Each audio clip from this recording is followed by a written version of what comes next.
اسد صاحب، سوال میں نے یہ چھوڑا تھا کہ اگر کسی کو شک ہے کہ نواز شریف وزیر اعظم نہیں بن رہے تو اس کے پاس اس شک کی جسٹیفیکیشن کیا ہے؟ کیا آپ کو شک ہے؟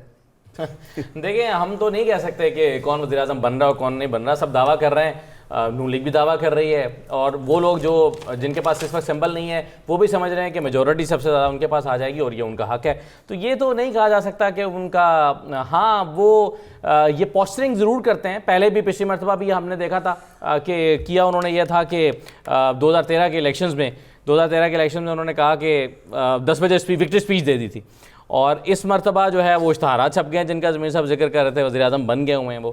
تو یہ وہ ذرا باقیوں سے تھوڑا سا آگے کھڑے ہوئے ہیں یہ بتانے کے لیے کہ جی ہم اچھا گراؤنڈ پہ سچویشن لگ بھی رہی ہے ایسے کہ چاہے کم ہی مارجن کے ساتھ ان کی حکومت بنے، لیکن ایسا لگ رہا ہے کہ شاید وہ کچھ نہ کچھ مینوپولیٹ کر کے، منور کر کے 2-4 جماعتوں کو ساتھ ملا کے، کیونکہ اس وقت بڑی تعداد میں آزاد امیدوار ہیں اور بڑی تعداد میں آزاد امیدوار جیتیں گے بھی، وہ سارے کے سارے شاید پاکستان تحریک انصاف کے ساتھ نہ کھڑے رہیں. امید یہ کی جا رہی ہے کہ شاید وہ استحکام پاکستان پارٹی کے ساتھ چلے جائیں.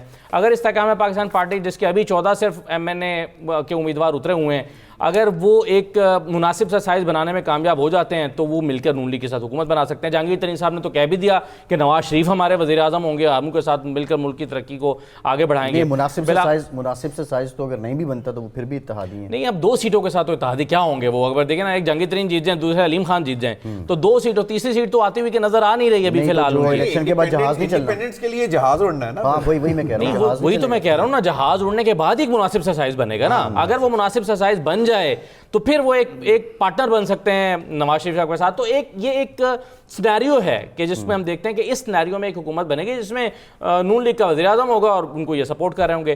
سینیریو نمبر 2 یہ ہے کہ پیپلز پارٹی یہی کام کر لے اگر وہ اپنی زیادہ سیٹیں لے لے. مگر میں جب کیلکولیٹ کرتا ہوں تو مجھے نظر نہیں آتا کہ پیپلز پارٹی 80-90 سیٹوں کو ٹچ کر سکتی ہے. کہاں سے کرے گی؟ چلیں آپ 61 سیٹس ہیں سندھ میں، آپ 50 سیٹیں لے بھی لیتے ہیں تو اس میں سے باقی آپ کو 50 سیٹیں یا 55 سیٹیں بھی ایون لے لیتے ہیں، تو باقی 25-30 سیٹیں پنجاب سے تو نہیں نکال پا رہے، خیبر پختونخوا سے تو آپ کی 1-2 سیٹیں بھی نہیں نکل پا رہی جو میں دیکھ رہا ہوں، اور بلوچستان میں چلیں آپ 2-3 سیٹیں لے سکتے ہیں. تو 80 پر نہیں پہنچ پا رہے. اگر 80 پر نہیں پہنچیں گے تو پھر جوڑ توڑ کرنا بڑا مشکل ہو جائے گا.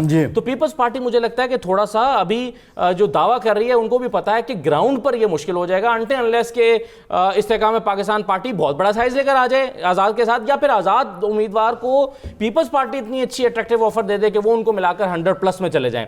تو یہ ایک سینیریو ان کے ساتھ ممکنات تو سبھی ہیں، لیکن میرا خیال یہ نمبر 1 سینیریو جو میں نے پہلے ڈسکس کیا. نمبر 2 یہ ہے، نمبر 3 جو PTI والے کہیں گے کہ جی ہمارے آزاد امیدوار جیت دیں، سپریم کورٹ ہمیں الاؤ کر دیں، ہم پارٹی کے طور پر بیٹھ جائیں، یا ہمارے سارے آزاد امیدوار کسی چھوٹی جماعت کے ساتھ مل کر اتحاد بنا لیں تو ہماری جماعت کی کولیشن گورنمنٹ بن جائے گی. مگر اس کے امکانات دیکھیں 8 تاریخ کو کیا ہوتا ہے. یہ تو یعنی آپ جو امکانات کی بات کر رہے ہیں اس کا مطلب ہے کہ آپ کو شک ہے کہ نون لیگ کی حکومت نہیں بن رہی، نواز شریف؟ نہیں، مجھے بالکل شک نہیں ہے. میں نے کہا کہ